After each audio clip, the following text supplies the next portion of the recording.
Meus irmãos e minhas irmãs, paz e bem, chegamos ao quinto domingo da Quaresma. Mais uma vez, nesse dia do Senhor, nós somos chamados com mais seriedade a buscar santificar a nossa vida. O dia do Senhor não é somente uma fixação no nosso calendário, que vem depois do sábado e antes da segunda-feira, mas é dia do Senhor porque é santificado com a nossa participação na liturgia.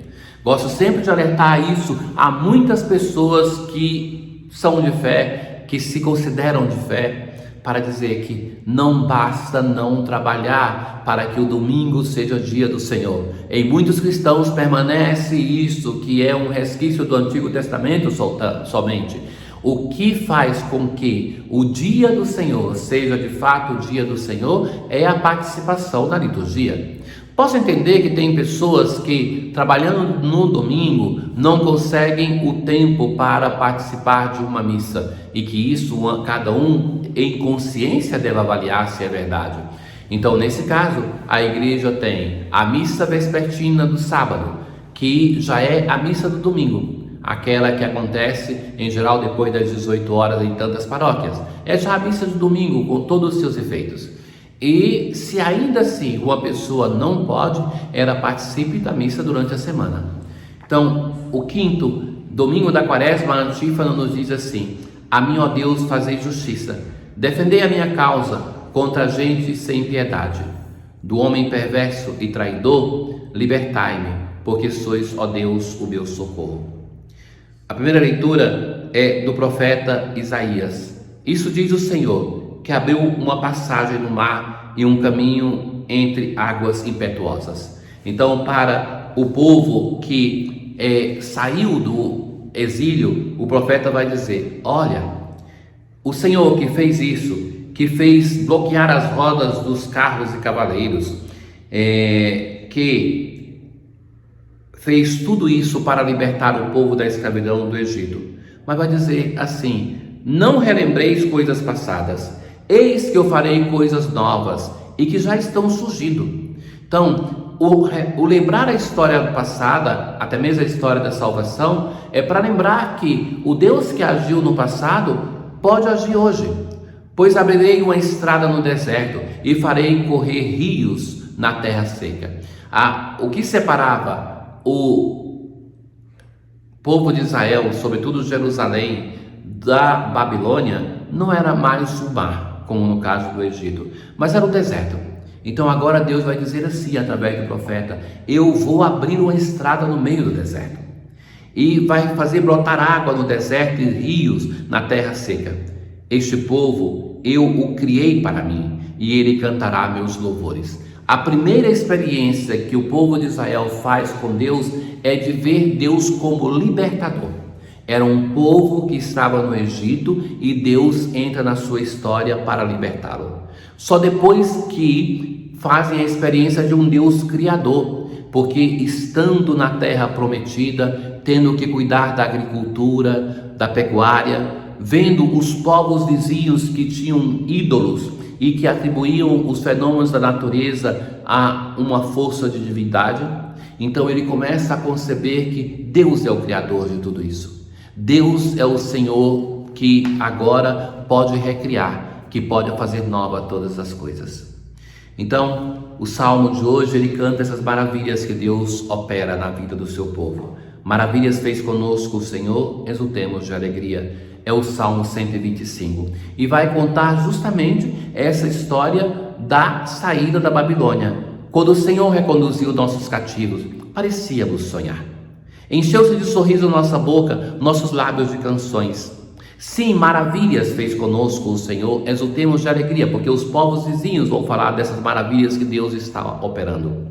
Mudai a nossa sorte, ó Senhor, como torrentes no deserto. Então, de fazer com que, assim como a torrente tem o seu caminho, o seu curso determinado pelo Senhor, que determina que ela se prolongue, assim também mude o Senhor a nossa sorte. Os que lançam a semente entre lágrimas ceifarão com alegria. Cantando de alegria voltarão, carregando os seus feixes. A segunda leitura de hoje, o apóstolo, a comunidade dos Filipenses vai dizer: na verdade, considero tudo como perda diante da vantagem suprema que consiste em conhecer a Cristo Jesus, meu Senhor.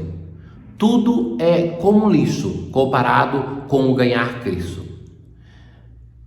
A justiça por meio da fé, ou seja, não pela lei. A santificação não vem pelo cumprimento das obras da lei mosaica, mas pela fé. Então, a justiça por meio da fé em Cristo, a justiça que vem de Deus na base da fé. Essa consiste em conhecer a Jesus. O que é a experiência de fé? O que é a santidade? Primeiro de tudo é conhecer Jesus, fazer uma experiência de encontro com o Cristo Senhor, experimentar a força da sua ressurreição, ficar em comunhão com os seus sofrimentos, tornando-me semelhante a Ele na morte, para ver se alcanço a ressurreição dentre os mortos. Não que eu tenha já alcançado, vai dizer o apóstolo, eu corro para alcançá-lo. Esquecendo o que fica para trás, eu me lanço para o que está para a frente, corro direto para a meta. Esquecendo de novo essa imagem que já estava na primeira leitura, esquecendo o que fica para trás, fazendo disso somente memória para que nós possamos crer que Deus está agindo na nossa história hoje e que continuará a ajudar no futuro. O texto do Evangelho de hoje é o capítulo 8 do Evangelho de São João. Uma curiosidade é que este texto é o texto que se crê que seja de Lucas, que foi tirado do Evangelho de Lucas pela comunidade de Lucas, porque é um pouco escandaloso, um tanto para chegar a fazer isso, né? E a comunidade de João colocou, se observa, ele não tem nenhuma ligação com o que está antes do Evangelho, nem com o que está depois. O texto é uma memória dos últimos momentos de Jesus, porque Jesus está no Monte das Oliveiras e está naquela porta de Jerusalém, na qual os primeiros cristãos acreditariam que o Senhor apareceria, viria para julgar os vivos e os mortos. Então é ali que Jesus está reunido com o povo e começa a ensiná-lo. Então os fariseus e os mestres da lei trouxeram uma mulher surpreendida em adultério e trazem-na para colocar Jesus em dificuldade. Porque se Jesus aplicasse a lei judaica, que já não era aplicada naquele tempo, e a rigor, ele deveria então deixar que aquela mulher fosse apedrejada. Mas ele estava já muitas vezes anunciando um Deus misericordioso. Então agora como é que ele iria se comportar? E então eles vão dizer: mestre, esta mulher foi surpreendida em flagrante adultério. Moisés na lei mandou apedrejar tais mulheres. Que dizes tu? Era justo fazer essa pergunta a um mestre, como o fazem a Jesus. Era uma prática comum. Mas fazem isso para ter mais motivo para acusá-lo. Mas Jesus, inclinando-se, começou a escrever por terra. É a única vez no Evangelho que Jesus faz isso. Daqui sabemos cabalmente que Jesus sabe escrever. E vai voltar a esse gesto. E então, como persistem, ele vai dizer assim: quem dentre vós não tiver pecado, seja o primeiro a atirar-lhe uma pedra. E de novo começa, inclina-se. Essa mulher está no meio da multidão e Jesus inclinado, escrevendo por terra.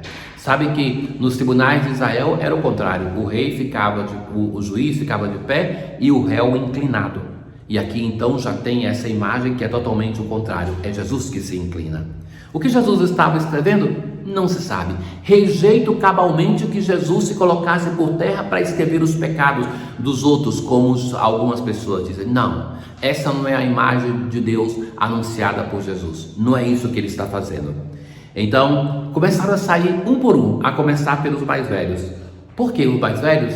Também não se sabe. Talvez os primeiros que caíram em si, que erraram, ou então os primeiros que rompem de vez com Jesus. Não se sabe.